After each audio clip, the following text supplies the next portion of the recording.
Alright, so let's get into this review.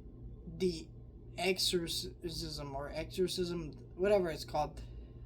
I really was not excited about this movie because I saw The Pope's Exorcist last year with Russell Crowe, and I thought, okay, this is nothing. This is not a terrible movie.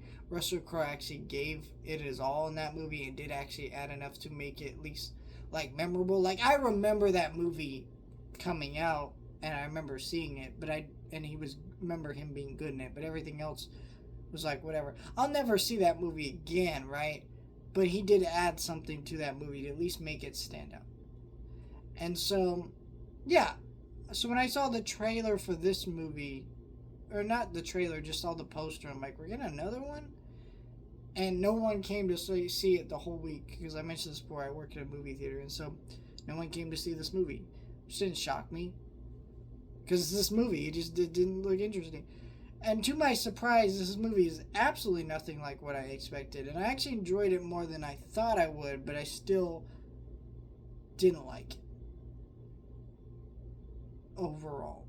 But I appreciated it, but it's also one of those movies, I guess, where you watch the movie and you think, wow, what if an actually, like, way better director who knew how to manage the material here did something with this movie? It would have been really cool. Which is essentially Russell Crowe's character is someone who has a past with alcoholism and has a terrible family life with his only daughter. His wife is dead.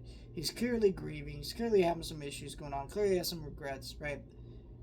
And he's trying to get into this movie because he sees himself in this character in the movie.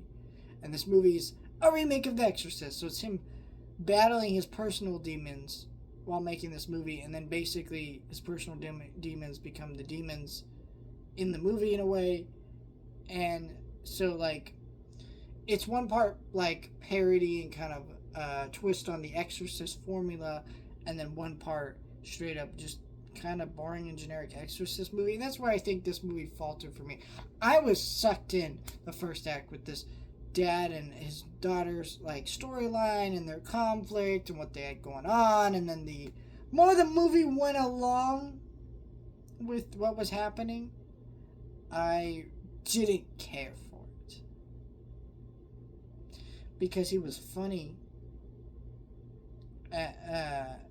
He was funny at just how great of an actor he was in this movie. Russell Crowe was just so good of an actor, right?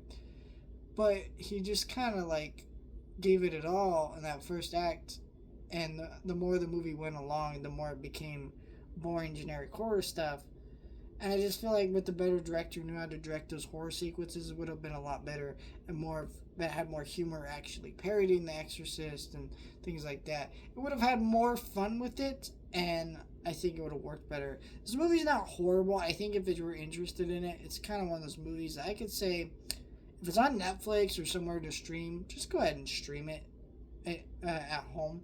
I wouldn't recommend seeing it in a theater because it's not good enough for that. But I did really appreciate a lot of things this movie had to offer and some of the ideas on display with this movie. Very cool, interesting movie.